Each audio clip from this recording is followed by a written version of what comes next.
Assalamualaikum. Waalaikumsalam. Tahu nggak sih, tadi tuh si Brian cerita kalau dia nggak paham materi vektor gitu. Terus jadi kepikiran deh, gimana kalau kita nyiptain sesuatu untuk mempermudah menguasai materi tersebut. Benar juga, kita bisa bikin game edukasi. Bagus juga idemu. Sekaligus kita bisa mengubah stigma negatif tentang game gitu kan. Iya. Skasfor.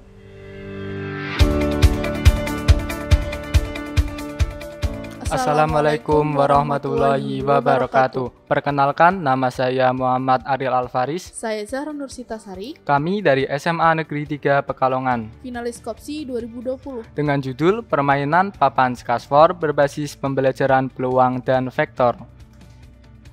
Sebelum melanjutkan video tadi, kami akan menjelaskan tentang detail penelitian kami.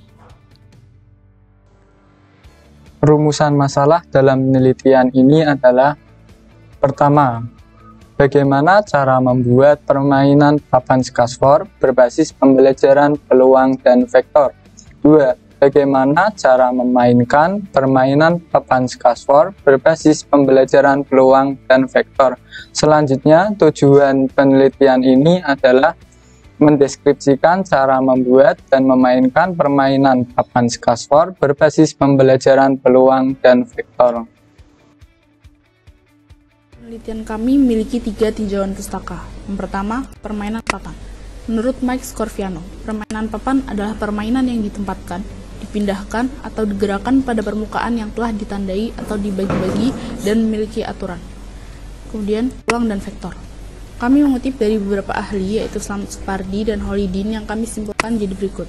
Peluang adalah kemungkinan suatu kejadian yang dinyatakan dalam angka. Kemudian vektor adalah besaran yang memiliki nilai dan arah. Skasfor. Skasfor adalah permainan yang kami ciptakan, di mana skak berarti mematikan raja jika dalam permainan catur, dan for dalam bahasa Inggris berarti 4 karena permainan ini bisa dimainkan maksimal oleh 4 orang. Dalam skasfor terdapat penerapan teori peluang dan vektor. Jenis penelitian kami adalah R&D, Research and Development, karena menciptakan dan mengembangkan sebuah permainan yang kami beri nama skasfor. Metodenya yaitu kuantitatif, karena di dalamnya terdapat teori peluang dan vektor yang memudahkan siswa dalam mempelajari teori tersebut. Alur penelitian kami sebagai berikut. Pertama, mendesain permainan papan skasfor dengan CorelDRAW X6. 2. Membuat permainan papan skasfor, yaitu membuat media permainan antara lain arena, bidak, lembar bermain, dan lembar coret-coret, serta menyiapkan dadu. 3. Membuat peraturan dan cara bermain papan skasfor. 4.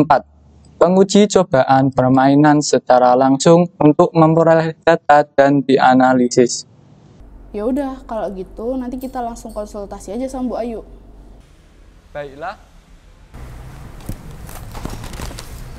Selamat pagi, Bu. Selamat pagi. Jadi ini permainan yang sudah kita buat. Oke, silakan kalian tunjukkan bagaimana cara bermainnya. Nah, pertama-tama kita akan menjelaskan dulu media-media yang digunakan. Pertama ada dadu, kemudian bidak, kertas coret-coret, dan juga alat tulis untuk menghitung. Nah, selanjutnya adalah arenanya. Arena sendiri berbentuk bidang kartesius.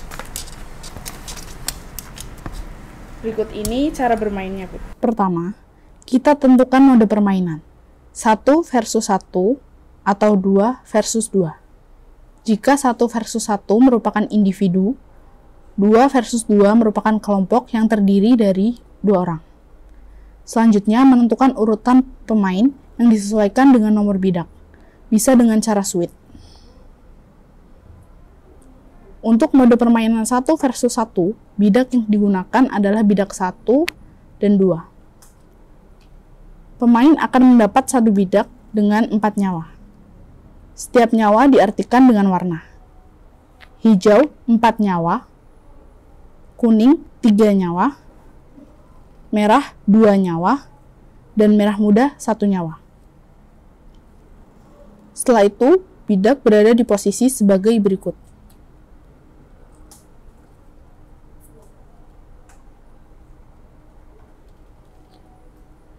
Setelah itu, Pemain mengocok dadu. Jalankan bidak sesuai dengan angka dadu. 1, 2, 3, 4, 5, 6. Bisa secara horizontal, vertikal, maupun keduanya. Tidak diperkenankan berjalan secara diagonal. Tujuan permainan ini adalah mengalahkan lawan. Cara mengalahkan lawan adalah dengan bermain mendekati pemain lain secara berhadapan. 1, 2, 3. Baik bawah, atas, kiri, dan kanan. Untuk mengurangi nyawa lawan, pemain harus menjawab tantangan berupa soal dengan ketentuan sebagai berikut. Jika nyawa lawan masih 4, menjawab titik awal pemain. Jika nyawa lawan masih 3, menjawab titik akhir pemain. Jika nyawa lawan masih 2, menjawab posisi vektor pemain. Jika nyawa lawan masih 1, menjawab panjang vektor pemain. Apabila pemain menjawab dengan benar, maka nyawa lawan akan berkurang dan warna bidak berubah menjadi kuning. Apabila salah, nyawa lawan tidak akan berkurang.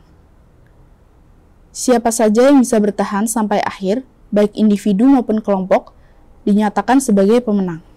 Untuk meningkatkan minat siswa dalam pembelajaran matematika, Penelitian kami menghasilkan permainan papan skasfor berbasis pembelajaran peluang dan vektor. terima kasih telah menyimak video presentasi dari kami. Kopsi 2020, meneliti itu seru.